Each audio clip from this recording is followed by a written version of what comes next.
Okay, so today we're doing 12-5. We're going to be talking about the zero property, and we're going to be solving by factoring. So first of all, what's a zero property? Let's start with an example.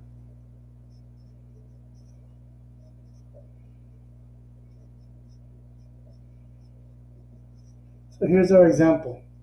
So what you want to think of why it's called zero property is because you want to make one side zero.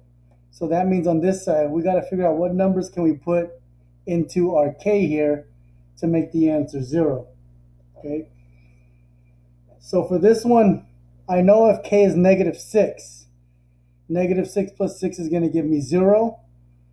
This is going to give me -10, but 0 times -10, 0 times anything is going to give me 0, so that would work. And also if k equals 4, 4 minus 4 equals 0. This is going to be 4 plus 6 equals 10, so 10 times 0, that's also going to give me 0. So the first thing you want to do, get one side 0. Here we have factored form. So we're going to start with this. If you want to do it the long way, you got to figure out what can I put in k to make this factor 0 so that I get 0 times something equals 0. Okay, so it's a one-step equation here. We got k equals -6. And on the other hand, I want to find what factor can I put in here. So for quadratics, you're usually going to have two answers. So my first answer is -6. And like we said for here, we're going to do the same thing. What number can I put in this factor to make it 0? So we add 4 to both sides. We got k equals 4.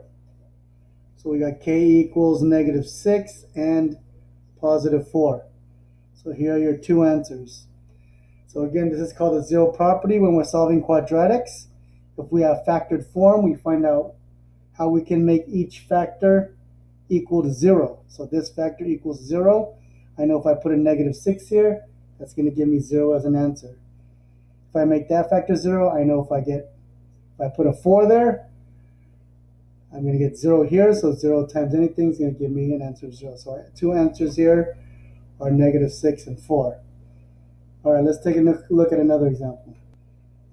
Okay, here's another example of a quadratic.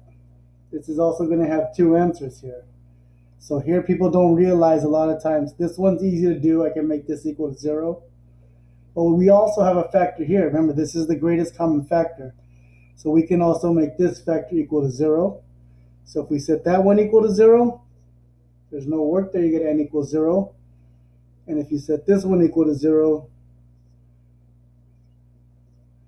you're going to get n equals 2. So again, most of the time, you're going to get two answers here. So n equals 0 and 2 for this one. Okay, this is one here with the GCF. This one tricks a lot of people. Okay. Okay, here's a third type of problem we're going to look at for the zero property, and then we're going to go before we go into the next video. So for this one, I'll set it up exactly the same way. So n plus 5 equals 0. Minus 5 to both sides, you get n equals -5.